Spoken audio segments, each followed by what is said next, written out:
नमस्कार, मैं अमर खान। आज हम बात करते हैं एक ऐसी शख्सियत की कि जिनका जीवन थिएटर से शुरू हुआ, फिर फिल्मों में पहुंची और अब राजनीति में। जी हां, मैं बात कर रहा हूं हिमाचल से मंडी की सांसद कंगना रनौत की। कंगना रनौत का जन्म 23 मार्च 1987 को मंडी में हुआ। इनके पिताश्री का नाम अमरदीप रनौत, माताजी का नाम आशा रनौत और इनकी बहन का नाम है रंगोली रनौत। इनका एक भाई भी है। तो ये कंगना रनौत 14, 15, 16 साल की उम्र में, लगभग इतनी उम्र रही होगी, ये घर से भाग गई और भागकर सीधा पहुंची दिल्ली के मंडी हाउस। मंडी हाउस में इन्होंने अस्मिता थिएटर ग्रुप को ज्वाइन किया।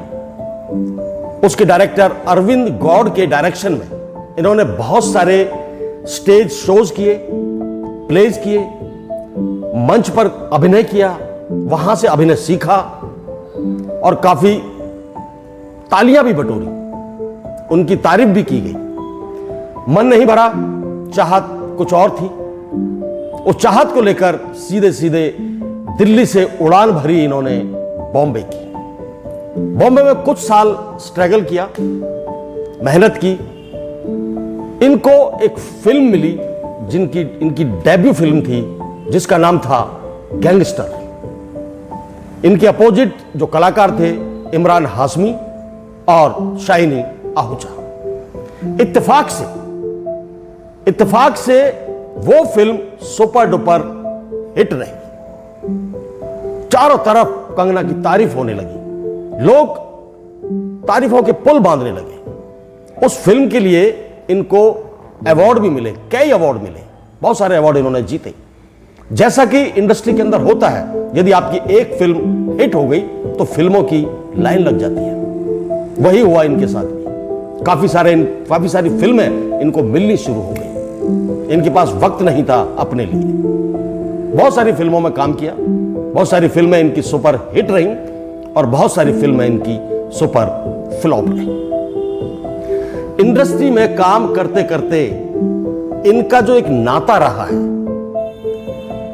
विवादों के साथ, वो नाता बहुत ज्यादा रहा है। अक्सर विवादों में घिरी रहती थी। इनके इंडस्ट्री के अंदर वैसे तो बहुत सारे अफेयर्स हुए, बहुत सारे लोगों के साथ इनके अफेयर में नाम जोड़ा गया, लेकिन एक अफेयर जो बड़ा मशहूर हुआ वो था ऋतिक रोशन के साथ। ऋतिक रोशन के साथ अफेयर लंबा चला, काफी दिनों एक दूसरे के साथ इन्होंने गुजारे, एक दूसरे को पसंद करते रहे, घूमते रहे, फिरते रहे। आखिरकार वो अफेयर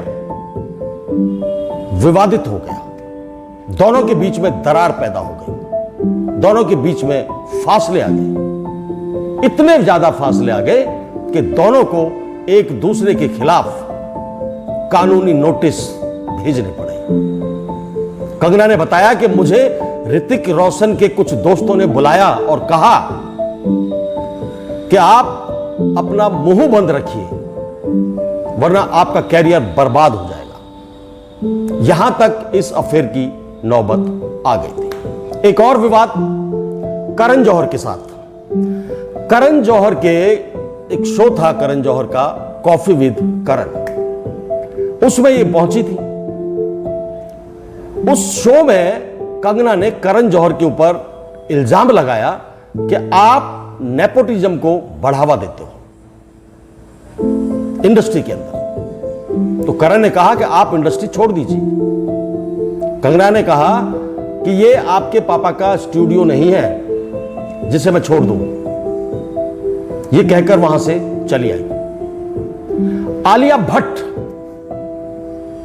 आलिया भट्ट के साथ भी इनका विवाद रहा। आलिया भट्ट को ये करण जौहर की कठपुतली कहती थी। बहुत सारे विवाद इनके साथ जुड़े। और भी इंडस्ट्री में बहुत सारे विवाद हैं, मैं सारी डिटेल आपको नहीं बता सकता। ये तो रहे फिल्मों के विवाद, इंडस्ट्री के विवाद। उसके बाद भी विवादों में रही। 2014 में जब सरकार बदली जब बीजेपी आई या मोदी सरकार आई, तो 2014 के बाद कंगना रनौत ने यह बयान दिया कि 1947 में जो आजादी हमें मिली थी वो भीख में मिली थी। वो आजादी हमें भीख में मिली थी। असल आजादी तो 2014 के बाद मिली है। यह कंगना रनौत का कहना था और यह बहुत सारे लोगों को बात बुरी लगी थी, लेकिन इनके जो अपने लोग थे उनको अच्छी लगी। उसके बाद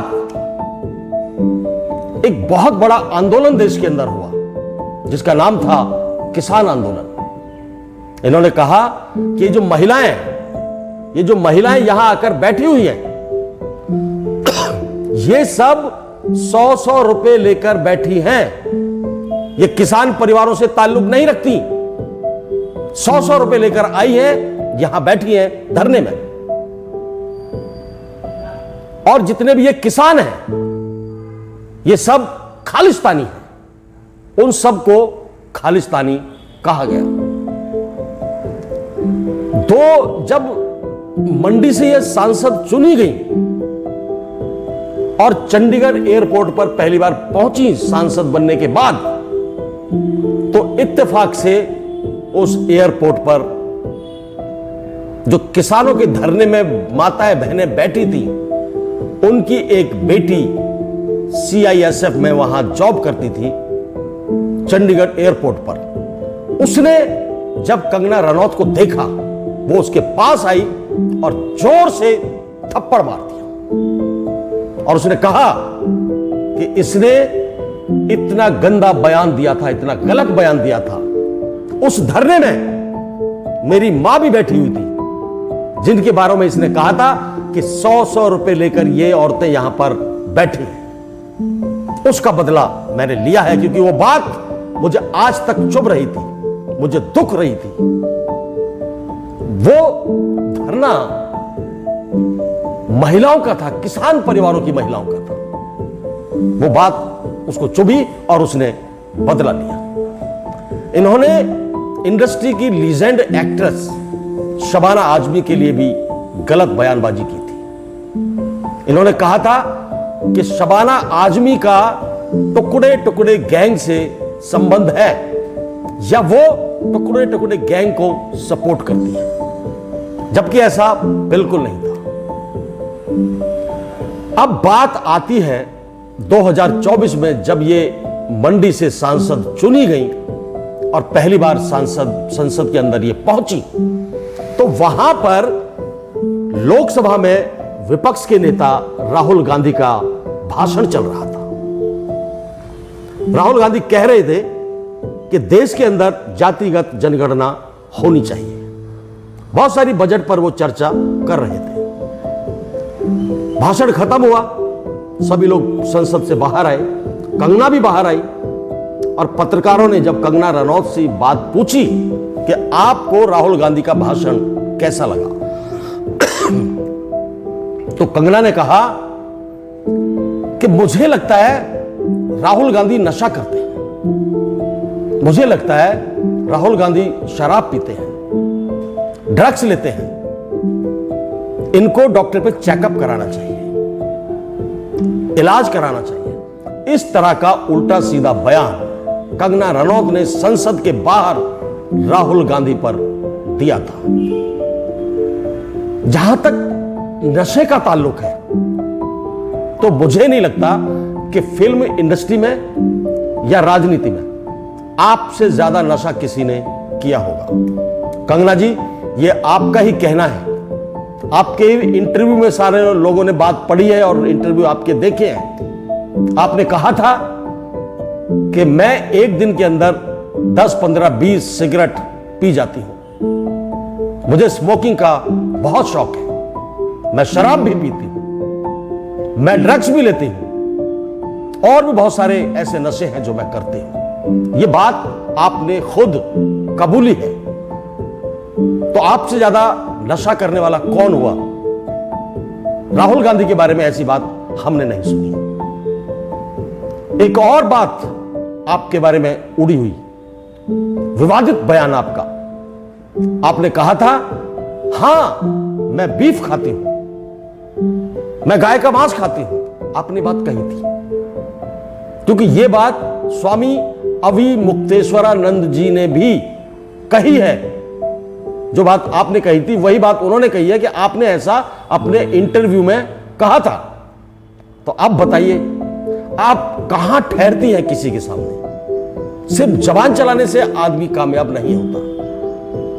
तो मेरा तो यही कहना है, माननीय सांसद, आप अपनी जबान पर काबू रखें, अच्छी बातें करें और सांसद होने की जो मर्यादा है उसको बनाए रखें और देश की तरक्की के बारे में बात करें, देश की उन्नति के बारे में बात करें, देश के विकास के बारे में बात करें और देश को आगे कैसे ले जाया जा सकता है, ऐसी बातें, ऐसे विचार अपने मीडिया में दिया करें, लोगों को बताया करें और आप अपनी सरकार को भी इस तरह के विचारों से अवगत कराएं कि देश तरक्की कैसे करेगा। जय हिंद, जय भारत, नमस्कार।